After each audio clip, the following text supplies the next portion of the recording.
सुप्रभात मेरे प्यारे बच्चों, कैसे हैं आप सभी। आज की इस ऑनलाइन कक्षा में आप सभी का स्वागत है बच्चों। आशा है आप सभी स्वस्थ होंगे, घर पर रहिए, सुरक्षित रहिए।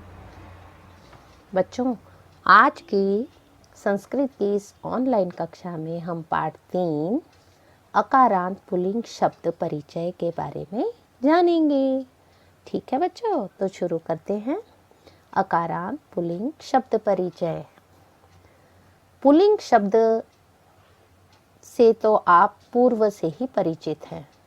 हिंदी में आपने पढ़ा है स्त्रीलिंग और पुल्लिंग। मगर ये अकारांत शब्द क्या होते हैं बच्चों? अकारांत शब्द को पहले हम समझ लेते हैं। तो चलिए देखते हैं अकारांत की परिभाषा। अकार धन अंत बराबर अकारांत, मतलब वे शब्द जिनके अंत में अकार आता है, अ से अनार। ठीक है, ऐसे सभी शब्दों को हम अकारांत शब्द कहते हैं। जिन शब्दों के अंत में अस्वर, जिन शब्दों का अंत अस्वर से होता है, जैसे शिष्य। ठीक है, ये जो 2 बिंदी है ना, ये तो विसर्ग है। संस्कृत में यही मूल शब्द कहलाता है। विसर्ग और हलंत का बहुत महत्वपूर्ण स्थान होता है। मयूरः, मेघः, तो अ अंत में आता है और ये विसर्ग ह की आवाज करता है। चलिए और अच्छी तरीके से समझ लेते हैं हम उदाहरण के द्वारा। जो शब्द पुरुष जाति का बोध कराते हैं वे पुल्लिंग शब्द होते हैं, जैसा कि आपको भी बताया। चलिए कुछ हम उदाहरण देख लेते हैं अकारांत शब्द के। जैसे मूल शब्द है हिंदी का बालक। धन अह, अ और विसर्ग जब हम उसमें जोड़ देते हैं तो वो बन जाता है बालकः। गज धन अह गजः, सूर्य धन अह सूर्यः, नर धन अह नरः। तो बच्चों, संस्कृत में अ से अंत होने वाले शब्द अकारांत और पुल्लिंग शब्द कहलाते हैं वे। अब हम जानते हैं पुल्लिंग शब्द और वचन के बारे में। पुल्लिंग शब्द और वचन के बारे में ये है कि वचन शब्द संख्यावाची होते हैं। वचन, जहाँ भी वचन की बात आती है ना, वहाँ संख्या की बात करते हैं हम। संख्या 1 2 3 4 5 6 7 8 9 10 या आगे जितनी भी हो, यह वस्तु या व्यक्ति की संख्या को सूचित कर। आगे देखते हैं। पुल्लिंग शब्द 3 वचनों में होते हैं बच्चों, एक वचन, द्विवचन और बहुवचन। संस्कृत में 3 वचन होते हैं, एक वचन, द्विवचन और बहुवचन। और हिंदी में केवल एक वचन, बहुवचन। तो अगर किसी शब्द को हमें 1 2 और बहुवचन में बोलना है तो हम इस तरह से बोलते हैं, मेघः मेघौ मेघाः। ठीक है, और शब्दों को देख लेते हैं बच्चों। वचन के अनुसार अकारांत पुल्लिंग शब्दों को देख लेते हैं। पुल्लिंग शब्द फिर से बता रही हूँ, अकारांत वे होते हैं जिन शब्दों के अंत में अस्वर होता है।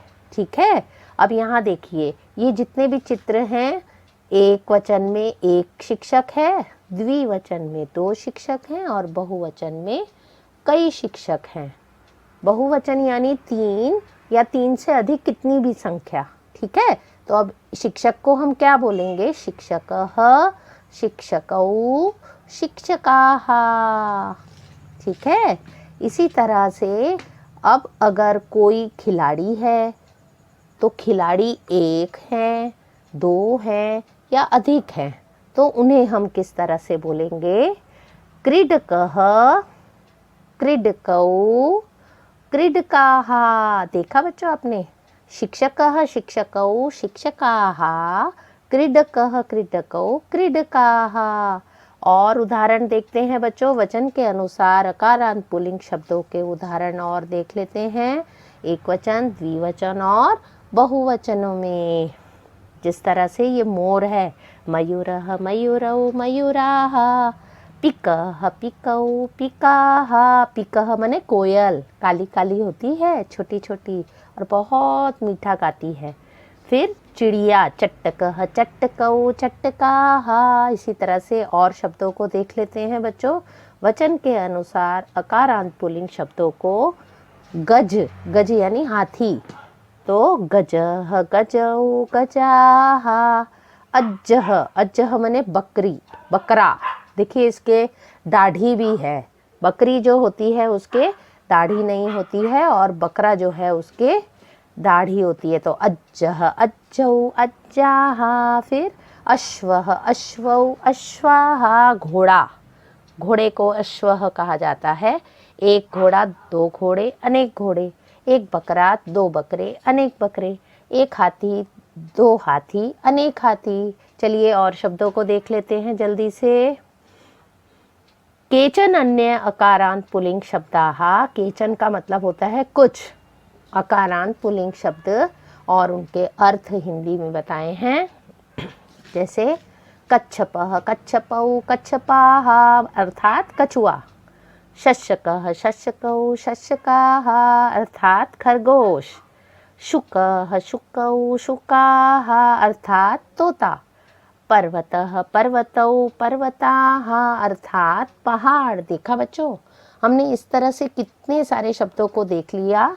अकारांत पुल्लिंग शब्द हैं सब, और इनके अंत में अ स्वर का होना पाया जाता है विसर्ग के साथ एक वचन में। ठीक है बच्चों, और ये तीनों वचनों में किस प्रकार से बोले जाते हैं, शेष शब्द आपकी पुस्तक में दिए गए हैं और अभ्यास भी दिए गए हैं। इस वीडियो के साथ आप बार बार अपने शंकाओं का समाधान कर सकते हैं। वीडियो देखते रहना चाहिए। ठीक है बच्चों, और अपनी शिक्षिका से आभासी कक्षा में अपनी समस्या का समाधान पा सकते हैं। अगले वीडियो में अगले शीर्षक के साथ हम पुनः आपके सामने उपस्थित होंगे। तब तक के लिए बच्चों धन्यवाद। घर पर रहिए, सुरक्षित रहिए।